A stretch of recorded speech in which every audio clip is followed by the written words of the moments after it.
Welcome students. In this video we will discuss on plug and play BIOS. So our next topic is plug and play BIOS. It is also called PNB BIOS. PNB stands for plug and play. Traditionally, installing and configuring devices in PCs has been a difficult process. During installation, the user is faced with the task of configuring the new card by selecting the IRQ, IO ports and DMA channel. നമ്മൾ ഇതിനു മുമ്പ് പറഞ്ഞിട്ടുണ്ട്, നമ്മുടെ കമ്പ്യൂട്ടറിൽ ഏതെങ്കിലും add on കാർഡുകളൊക്കെ നമ്മൾ install ചെയ്യുന്ന സമയത്ത് ആദ്യകാലത്തൊക്കെ ഇതിനെ നമ്മൾ കോൺഫിഗർ ചെയ്യണമായിരുന്നു മാനുവലായിട്ട്. അങ്ങനെ കോൺഫിഗർ ചെയ്യാനായിട്ട് ജമ്പർ സ്വിച്ചസും ജമ്പർ സെറ്റിങ്സും ഡിപ്പ് സ്വിച്ചസ് പോലുള്ള സെറ്റിങ്സ് ഉണ്ടായിരുന്നു. അപ്പം നമ്മൾ യൂസർ ഇതിനെക്കുറിച്ച് ബോദർ ചെയ്യണം, ഇതെങ്ങനെയാണ് കോൺഫിഗർ ചെയ്യുക എന്നുള്ള കാര്യങ്ങളൊക്കെ. അപ്പോൾ അതിൻ്റെ സർവീസ് മാനുവലൊക്കെ നോക്കിയിട്ട് വേണം ഇതിനെ കോൺഫിഗർ ചെയ്യാനായിട്ട്. അപ്പം അങ്ങനെ കോൺഫിഗർ ചെയ്യാനുള്ള ചില റിസോഴ്സസ് ആണ് ഈ IRQ എന്ന് പറയുക, interrupt request, IO ports and DMA channel, direct memory access എന്ന് പറയുന്ന ഒരു ടെക്നോളജിയാണ് DMA ചാനൽ. അപ്പോൾ ഇതിനെല്ലാം നമ്മൾ എന്ത് ചെയ്യണം, മാനുവലായിട്ട് നമ്മൾ കോൺഫിഗർ ചെയ്യണം. ഇതൊരു ക്യൂംബർസമായിട്ടുള്ള ഒരു ഹെഡേക്കാണ് ഇത് യൂസറെ ബേസ് ചെയ്ത് നോക്കുമ്പോൾ. Okay, in the past users were required to move jumpers or set switches on the add-in cards to control these settings. They needed to know exactly which resources were already in use, so they could find a set of resources that did not conflict with the devices already in the system. If a conflict existed, the system might not boot and the device might fail or cause the conflicting hardware to fail. അപ്പോൾ നമ്മളിത് configure ചെയ്യുന്ന സമയത്ത് device തമ്മിൽ conflict ഒക്കെ വരാനുള്ള possibilities ഉണ്ട്. അപ്പം അങ്ങനെ കോൺഫ്ലിക്റ്റ് വന്നു കഴിഞ്ഞാൽ കമ്പ്യൂട്ടർ ബൂട്ടാകാതെ വരുന്ന പ്രോബ്ലംസ് എല്ലാം അവിടെ റൈസ് ചെയ്യും. Okay, so PNB is technology designed to prevent configuration problems and provide users with the capability to easily expand a PC. With PNB, the user simply plugs in the new card and the system configures it automatically for proper operation. അപ്പോൾ plug and play technology അല്ലെങ്കിൽ PNB technology വന്ന ശേഷം നമുക്ക് ഒരു യൂസർക്ക് ഓട്ടോമാറ്റിക്കായിട്ട് add on കാർഡുകൾ mother ബോർഡിൽ install ചെയ്യാൻ പറ്റും. സോ അതാണ് അതിൻ്റെ ഒരു അഡ്വാൻറ്റേജ് എന്ന് പറയുക. അപ്പോൾ അത് ഡിവൈസ് തന്നെ ഓട്ടോമാറ്റിക്കായിട്ട് കോൺഫിഗർ ചെയ്യുകയാണ്, നമ്മൾ യൂസർ മാനുവലായിട്ടൊന്നും കോൺഫിഗർ ചെയ്യേണ്ട ആവശ്യമില്ല. So PNB is composed of 3 principal components. PNBയുടെ ഒരു 3 മേജർ കമ്പോണൻസ് ആണ്. So first one is plug and play BIOS. Then second one is extended system configuration data. It is called ESCD. Then plug and play operating system. അപ്പോൾ 3 major components ആണ് PNBക്ക് ഉള്ളത്. ഒന്ന് plug and play BIOS ഉണ്ടായിരിക്കണം mother ബോർഡിൽ, then അതായത് plug and play support ചെയ്യുന്ന BIOS, then extended system configuration data. ESCD എന്ന് പറയുന്നത് ബയോസിലെ ഒരു സ്പെഷ്യൽ ഏരിയയാണ്. കോൺഫിഗറേഷൻ ഡാറ്റാസ് എല്ലാം സ്റ്റോർ ചെയ്തിരിക്കുന്ന ഒരു ഏരിയയാണ് ESCD എന്ന് പറയുക. Then plug and play operating system, നമ്മുടെ operating system plug and play supported ആയിരിക്കണം.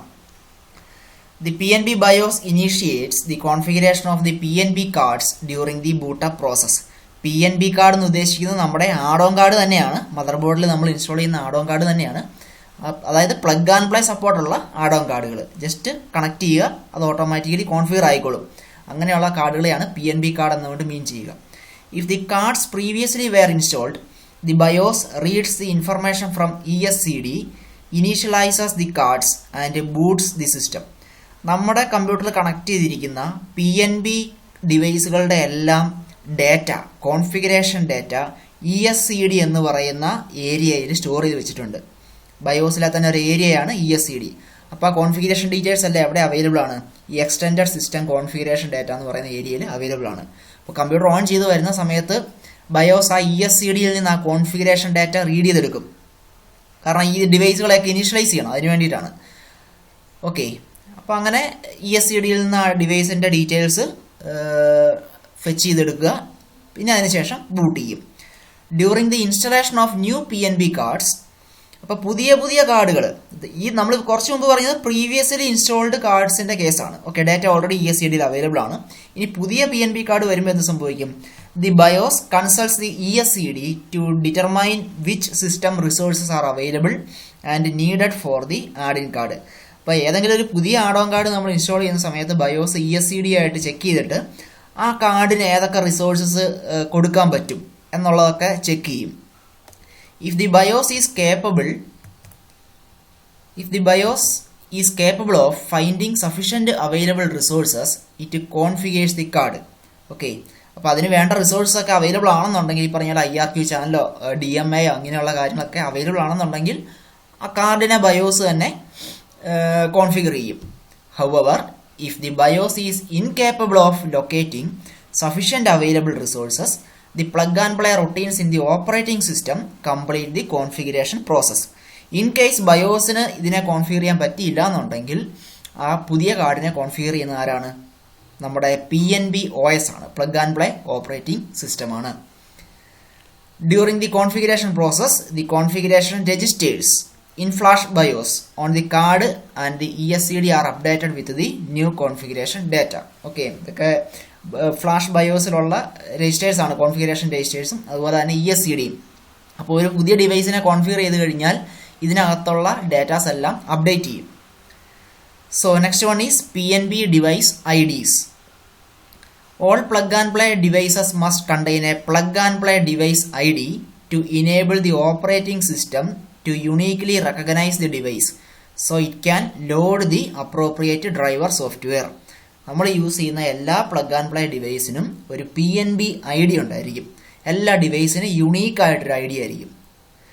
അപ്പോൾ അത് ഓരോ ഡിവൈസുകളെയും ഡിസ്റ്റിങ്ക്വിഷ് ചെയ്യാൻ വേണ്ടിയിട്ട് യൂസ് ചെയ്യുന്നൊരു ID ആണ്. ഓക്കെ, അത് എല്ലാ ഡിവൈസിനും യുണീക്ക് ആയിരിക്കും. Each device manufacturer is responsible for assigning the plug and play ID for each product and storing it in the hardware. അപ്പോൾ എല്ലാ ഡിവൈസ് മാനുഫാക്ചേഴ്സിൻ്റെയും റെസ്പോൺസിബിലിറ്റിയാണ് ഈ ഡിവൈസ് ID ക്രിയേറ്റ് ചെയ്യുക എന്നുള്ളത്. Each manufacturer of plug and play devices must be assigned an industry unique 3 character vendor ID. അപ്പോൾ manufacture എന്ത് ചെയ്യും? ഒരു 3 character vendor ID ഉണ്ടായിരിക്കും. Then the device manufacturer is responsible for assigning a unique product ID to each individual product model. അപ്പം നമ്മൾ ഈ ഡിവൈസിൻ്റെ PNB IDക്ക് 2 പാർട്ടാണ്. ഒന്നൊരു വെൻഡർ ID ഉണ്ടായിരിക്കും, അതുകൂടാതെ തന്നെ ഒരു പ്രോഡക്റ്റ് ID കൂടെ ഉണ്ടായിരിക്കും. ഓക്കെ, സോ അപ്പം ആ ടോട്ടൽ ID എന്ന് പറയുന്നത് എന്തൊക്കെയാണ്?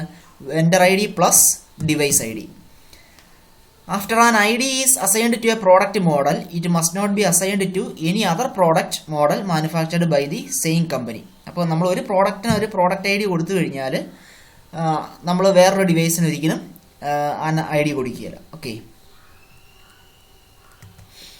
The next one is ACPI. ACPI stands for Advanced Configuration and Power Interface, which defines a standard method for integrating power management as well as system configuration features throughout a PC, including the hardware, operating system and application software. So ACPI എന്ന് പറഞ്ഞാൽ ACPIയുടെ ഒരു advantage power മാനേജ്മെൻറ്റും കോൺഫിഗറേഷനും ഒന്നിച്ച് ചെയ്യുന്ന ഒരു ടെക്നോളജിയാണ് ACPI എന്ന് പറയും. Power management എന്ന് പറഞ്ഞാൽ നമ്മൾ ഇതിനു മുമ്പ് പഠിച്ചായിരുന്നു. പവർ മാനേജ്മെൻറ്റ് എന്ന് പറഞ്ഞാൽ ഈ കമ്പ്യൂട്ടറിൽ പവർ സേവിങ്ങിന് വേണ്ടി യൂസ് ചെയ്യുന്ന ഒരു ടെക്നോളജിയാണ്. അതായത് കമ്പ്യൂട്ടർ ഐഡിലായിരിക്കുന്ന ടൈമിൽ പവർ കുറച്ചെടുക്കുക. അതായത് നമ്മൾ പ്രത്യേകിച്ച് കമ്പ്യൂട്ടർ ഒന്നും വർക്ക് ചെയ്യാതിരിക്കുന്ന സമയത്ത് അതിൻ്റെ ഐഡിൽ മോഡിലേക്ക് കൊണ്ടുവന്നിട്ട് അല്ലെങ്കിൽ അതിനൊരു പവർ സേവിങ് മോഡിലേക്ക് മാറ്റും. അപ്പോൾ അതായത് പ്രിൻ്റർ നമ്മൾ ഫുൾ ടൈം പ്രിൻ്റ് ചെയ്യുന്നില്ല അല്ലേ? അപ്പോൾ പ്രിൻ്റ് ചെയ്യുന്നില്ലാത്ത ടൈമിൽ അതിനധികം പവർ ആവശ്യമില്ല. അപ്പോൾ അതുകൊണ്ട് ആ സമയത്ത് അതിൻ്റെ പവർ കുറയ്ക്കുക. ഹാർഡ് ഡിസ്ക് എല്ലാ ടൈമിലും സ്പിൻ ചെയ്യുന്നില്ല. അപ്പോൾ സ്പിൻ ചെയ്യുന്നില്ലാത്ത ടൈമിൽ അതിലേക്കുള്ള പവർ നമ്മൾ സേവ് ചെയ്യുക. ഇങ്ങനെയുള്ള കാര്യങ്ങളൊക്കെയാണ് ഈ പവർ മാനേജ്മെൻറ്റിൽ വരുന്നത്. അപ്പോൾ ഈ ACPIയുടെ അഡ്വാൻറ്റേജ് എന്താണ്? പവർ മാനേജ്മെൻറ്റ് കൂടാതെ ഡിവൈസുകളെ കോൺഫിഗർ ചെയ്യാനും പറ്റും. കോൺഫിഗറേഷനും കൂടെ ഇതിനകത്ത് ഇൻവോൾവ്ഡ് ആണ്. So ACPI goes far beyond the previous standard called Advanced Power Management. Advanced power management എന്ന് പറയുന്നത് പഴയ കാലത്ത് യൂസ് ചെയ്തുകൊണ്ടിരുന്നതാണ്. പവർ സേവിങ്ങിന് വേണ്ടി യൂസ് ചെയ്തുകൊണ്ടിരുന്ന ടെക്നോളജിയാണ്. അപ്പോൾ അതിൻ്റെ ഒരു ഇംപ്രൂവ്ഡ് വേർഷനാണ് ACPI. Power management plus configuration കൂടെ ACPIക്ക് അത് വരുന്നുണ്ട്. Okay, which consist mainly of processor, hard disk and display control. ACPI controls not only power but also all the plug and play hardware configuration throughout the system. നമ്മൾ നേരത്തെ പറഞ്ഞ പോലെ ACPI power control മാത്രമല്ല ചെയ്യുക, plug and play ഹാർഡ്വെയറുകളുടെ configuration കൂടി ചെയ്യുന്നുണ്ട്. വിത്ത് ACPI, system configuration as well as power management configuration is no longer controlled via the BIOS setup. It is controlled entirely within the operating system instead. ഒരു കേസുണ്ട്, ACPIയുടെ കേസിൽ ഈ കോൺഫിഗറേഷനൊക്കെ ആരാണ് mainly ചെയ്യുക? OS ആണ് ചെയ്യുക, rather than the BIOS. Then ACPI enables the system to automatically turn peripherals on and off. നമ്മൾ already പറഞ്ഞ പോലെ ഈ പെരിഫറൽ ഡിവൈസുകളെ ഓട്ടോമാറ്റിക്കായിട്ട് ഓൺ ആക്കാനും ഓഫ് ആക്കാനും, അതായത് ആവശ്യമുള്ള സമയത്ത് ഇത് ഓൺ ആക്കുക, ആവശ്യമില്ലാത്ത സമയത്ത് ഇതിനെ ഓഫ് ആക്കുക, അത് ഓട്ടോമാറ്റിക്കായിട്ട് ചെയ്യുക. നമ്മൾ നേരത്തെ പറഞ്ഞത് പ്രിന്ററിന്റെ കേസൊക്കെ പറഞ്ഞ പോലെ തന്നെയാണ്. As well as external devices connected to the PC, such as VCRs, televisions, telephones and stereos. ഇതൊക്കെ പഴയ കാലത്തെ ടെക്നോളജികളാണ്. VCR ഒക്കെ പഴയ കാലത്തുള്ളതാണ്. Then ACPI technology also enables peripherals to turn on or activate the PC. For example, inserting a tape into a VCR can turn on the PC, which could then activate a large screen television and high fidelity sound system. High fidelity എന്ന് പറയുന്നതാണ് ഈ hi-fi system. Hi-fi sound സിസ്റ്റത്തിന്റെ full form ആണ് high fidelity എന്ന് പറയുക. അപ്പോൾ ഇതൊക്കെ ആവശ്യമുള്ള സമയത്ത് പവർ റിക്വയർമെന്റ് എടുക്കുക, അല്ലാത്ത ടൈമിൽ ഇത് ഓഫ് ചെയ്ത് വെക്കുക, അതാണ് ഇവിടെ ഉദ്ദേശിക്കുന്നത്. Then ACPI enables system designers to implement a range of power management features with various hardware designs while using the same operating system driver. ACPI also uses the plug-and-play BIOS data structures and takes control over the plug-and-play interface, providing an operating system independent interface for configuration and control. ACPI is supported in Windows 98, Windows 2000 XP, etc. During the system setup and boot process, Windows versions supporting ACPI perform a series of checks and tests to see whether the system hardware and BIOS supports ACPI. If support for ACPI is either not detected or found to be faulty, the system typically reverts to standard advanced power management control. But problems can also cause a lockup with either a red or blue screen with an ACPI error code. ഈ computer boot ചെയ്യുന്ന ടൈമിൽ നമ്മുടെ ACPI ചില checking നടത്തും, ചില routine check നടത്തും. ആ check ചെയ്യുന്ന സമയത്ത് എന്താണ് സിസ്റ്റം ഹാർഡ്വെയർ ആൻഡ് ബയോസ് അത് ACPI സപ്പോർട്ട് ചെയ്യുന്നുണ്ടോ നോക്കും. ACPI സപ്പോർട്ട് ചെയ്യുന്നില്ല എന്നുണ്ടെങ്കിൽ പഴയ ടെക്നോളജിയായ APM-ലേക്ക് അത് മാറും, ചേഞ്ച് ചെയ്യും. ഓക്കെ, പക്ഷെ അത് അങ്ങനെ വരുന്ന സമയത്ത് ചില പ്രോബ്ലംസ് ഒക്കെ അവിടെ കാണിക്കാനുള്ള പോസിബിലിറ്റി ഉണ്ട്. അതുകൊണ്ടാണ് ഇതിനെ റെഡ് ഓർ ബ്ലൂ സ്ക്രീൻ എന്നൊക്കെ പറഞ്ഞ എററുകളൊക്കെ അവിടെ വരുന്നത്. Okay, so red screens indicate that the problem is probably related to hardware or the BIOS. Blue screens on the other hand indicate that the problem is probably related to software or is an obscure problem. The ACPI error codes are described in table. അത് കുറേ error കോഡുകളാണ്, നമുക്കതിൻ്റെ ആവശ്യമില്ല ഇവിടെ. So അവിടെ എന്തെങ്കിലും ACPIക്ക് problem ഉണ്ടെങ്കിലാണ് ഇങ്ങനെയുള്ള എററുകളൊക്കെ അവിടെ throw ചെയ്യുന്നത്. Initializing a PNB device. One responsibility of a plug and play BIOS during POST is to isolate and initialize all plug and play cards and assign them a valid card select number. It is called a CSN. അപ്പോൾ നമ്മുടെ plug and play ബയോസിൻ്റെ ഒരു ഫങ്ഷനാണ് പോസ്റ്റിൻ്റെ ടൈമിൽ ഈ plug and play ഡിവൈസുകളെയൊക്കെ ഒന്ന് isolate ചെയ്ത് അതിനെ ഒന്ന് initialise ചെയ്യണം. ഈ ഡിവൈസുകളൊക്കെ ഒന്ന് ഇനീഷ്യലൈസ് ചെയ്യണം, അത് ഈ പോസ്റ്റിൻ്റെ ടൈമിൽ. അങ്ങനെ വന്നെന്നുണ്ടെങ്കിൽ ഇതിനെയൊക്കെ ഡിസ്റ്റിങ്ക്വിഷ് ചെയ്യേണ്ടി വരും, ഓരോ ഡിവൈസിനെയും ഡിസ്റ്റിങ്ക്വിഷ് ചെയ്യേണ്ടി വരും. അപ്പോൾ അതിന് വേണ്ടിയിട്ട് ഈ ഡിവൈസുകൾക്ക് ഒരു CSN എന്ന് പറയുന്ന കാർഡ് സെലക്ട് നമ്പർ കൊടുക്കും. ഈ കണക്ട് ചെയ്തിരിക്കുന്ന എല്ലാ പ്ലഗ് ആൻഡ് പ്ലേ കാർഡുകൾക്കും CSN നമ്പർ എന്ന് പറഞ്ഞാൽ പിന്നെ 0, 1, 2, 3 അങ്ങനെ നമ്പറുകൾ അസൈൻ ചെയ്യും PNB ഡിവൈസുകൾക്ക്. അത് ഓരോ ഡിവൈസിനെ ഐഡന്റിഫൈ ചെയ്യാൻ വേണ്ടിയിട്ടാണ്. After a CSN is assigned, the system BIOS can then designate resources to the card. അപ്പോൾ ഈ നമ്പർ ഇങ്ങനെ കൊടുത്ത ശേഷം, ഓരോ ഡിവൈസുകൾക്ക് ഇങ്ങനെ നമ്പർ കൊടുത്ത ശേഷം അതിന് വേണ്ട റിസോഴ്സസ് അലോക്കേറ്റ് ചെയ്യും. റിസോഴ്സസ് എന്നതുകൊണ്ട് എന്താ മീൻ ചെയ്യുന്നത് പറഞ്ഞല്ലോ അല്ലേ, IRQ, DMA ഇങ്ങനെയുള്ള കാര്യങ്ങളൊക്കെയാണ്. കോൺഫിഗറേഷൻ്റെ റിസോഴ്സസ് ആണ് അവിടെ മീൻ ചെയ്യുന്നത്. The BIOS is responsible only for the configuration of boot devices. Normally BIOS ചെയ്യുന്നത് ഈ ബൂട്ട് ടൈമിൽ വേണ്ട നെസസറി ആയിട്ടുള്ള ഡിവൈസുകളുടെ കോൺഫിഗറേഷനാണ് ഈ BIOS ചെയ്യുന്നത്.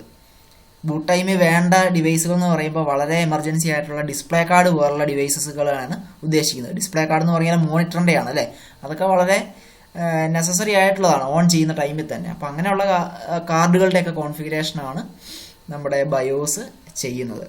All the remaining plug and play devices can be configured dynamically by the operating system software. അപ്പോൾ ബാക്കിയുള്ള ഡിവൈസുകളെയൊക്കെ കോൺഫിഗർ ചെയ്യുന്നത് ആരാണ്? ഓപ്പറേറ്റിംഗ് സിസ്റ്റമാണ്. The following steps outline a typical flow of a plug and play BIOS during the POST. അപ്പോൾ നമ്മളൊരു plug and play ബയോസിന്റെ ഒരു ചില സ്റ്റെപ്പുകളാണ് പോസ്റ്റിന്റെ ടൈമിൽ നമ്മൾ കാണുന്നത്. Okay, so first one is disable all configurable device. ആദ്യം തന്നെ ഡിസേബിൾ ചെയ്യുക, കോൺഫിഗറബിൾ ഡിവൈസുകളെയൊക്കെ ആദ്യം തന്നെ ഡിസേബിൾ ചെയ്യുക. Then identify all plug and play devices. സിസ്റ്റത്തിൽ കണക്ട് ചെയ്തിരിക്കുന്ന എല്ലാ പ്ലഗ് ആൻഡ് പ്ലേ ഡിവൈസുകളെയും ഐഡന്റിഫൈ ചെയ്യണം. Then third one is construct a resource map of resources that are statically allocated to devices in the system. നമ്മൾ നേരത്തെ പറഞ്ഞ പോലെ ഈ ഡിവൈസുകൾക്കെല്ലാം ഓരോ കോൺഫിഗറേഷൻ ഡേറ്റാസ് ഉണ്ട് അല്ലേ. അപ്പോൾ അതിൻ്റെ എല്ലാം ഒരു മാപ്പിംഗ് വേണം. ഓരോ ഡിവൈസിന് എന്തൊക്കെ കോൺഫിഗറേഷൻ ആണ് കൊടുത്തിരിക്കുന്നത്, IRQ, DMA ഇതുപോലുള്ള കോൺഫിഗറേഷൻസ് ഒക്കെ കൊടുത്തിരിക്കുന്നത്, അതിനെക്കുറിച്ചുള്ള ഡേറ്റാസ് എടുക്കുക എന്നുള്ളതാണ്. സോ ആ കോൺഫിഗറേഷൻ ഡാറ്റാസ് കിട്ടിക്കഴിഞ്ഞാൽ enable input and output devices. Then fifth one perform ISA ROM scan. ISA ROM scan എന്ന് പറഞ്ഞാൽ ISA നമ്മൾ പറഞ്ഞു ഇൻഡസ്ട്രി സ്റ്റാൻഡേർഡ് ആർക്കിടെക്ചർ എന്ന് പറയും അല്ലെ. ISA കാർഡുകളുണ്ട്, ISA എക്സ്പാൻഷൻ കാർഡുകളുണ്ട്. അപ്പോൾ ISA എക്സ്പാൻഷൻ കാർഡുകൾക്കകത്ത് ഒരു ബയോസ് ഉണ്ട്, അതിനെയാണ് ROM എന്ന് പറയും. ഞാൻ നേരത്തെ പറഞ്ഞ പോലെ ബയോസ് ആഡ് ഓൺ കാർഡുകളിലും ഉണ്ട്. ഓക്കെ, അപ്പം അങ്ങനെ ISA കാർഡുകളിലുള്ള ബയോസുകളെ റീഡ് ചെയ്യുക, അതാണ് fifth point. Sixth one is configure the boot device. Boot ഡിവൈസുകളെ കോൺഫിഗർ ചെയ്യുക. Then enable plug and play ISA and other configurable devices. Plug and play ISA കാർഡുകളെയൊക്കെ enable ചെയ്യുക. Then start the bootstrap loader. Bootstrap loader start ചെയ്യുക, അതായത് booting process നടക്കുന്നതിനെയാണല്ലോ നമ്മൾ boot strap loader എന്നുകൊണ്ട് mean ചെയ്യുക. So അതാണ് 8th step. If the loaded operating system is plug and play compliant, it takes over management of the system resources. Any unconfigured plug and play devices are configured by the appropriate system software or the plug and play operating system. അപ്പോൾ boot ടൈമിൽ configure ചെയ്യാത്ത ബാക്കി എല്ലാ plug and play ഡിവൈസുകളെയും configure ചെയ്യുന്ന ആരാണ്? നമ്മുടെ plug and play OS ആണ്. At this point, the operating system is loaded and takes control over plug and play system resources. Using the device manager in the operating system, such as Windows, the user can now control any plug and play devices. നമ്മുടെ കമ്പ്യൂട്ടറിലെ device manager എടുത്ത് നോക്കിക്കഴിഞ്ഞാൽ, നിങ്ങൾ ആ ഓരോ ഡിവൈസിൻ്റെ property എടുത്ത് നോക്കിക്കഴിഞ്ഞാൽ plug and പ്ലേയുടെ configuration parameters നിങ്ങൾക്ക് കാണാൻ പറ്റും. നിങ്ങൾക്ക് ആ ഡിവൈസ് മാനേജർ എടുത്തിട്ട് ഇപ്പോൾ എക്സാമ്പിൾ മൗസൊക്കെ ആണെന്നുണ്ടെങ്കിൽ അതിൻ്റെ പ്രോപ്പർട്ടി എടുത്ത് നോക്കിക്കഴിഞ്ഞാൽ അതിൻ്റെ plug and play device ID PNB ID എന്ന് പറയുന്ന ആ ID കാണാൻ പറ്റും. അതുപോലെ തന്നെ അതിനകത്തെ IRQ, DMA അങ്ങനെയുള്ള കോൺഫിഗറേഷൻ റിസോഴ്സസ് ഒക്കെ അറിയാൻ പറ്റും. IRQൻ്റെ നമ്പർ എത്രയാണെന്നൊക്കെ അറിയാൻ പറ്റും. ഓക്കെ, സോ ഇത്രയാണ് PNB അല്ലെങ്കിൽ പ്ലഗ് ആൻഡ് പ്ലേ ബയോസ് എന്ന് പറയും. Okay, so that is end of this topic. Thank you.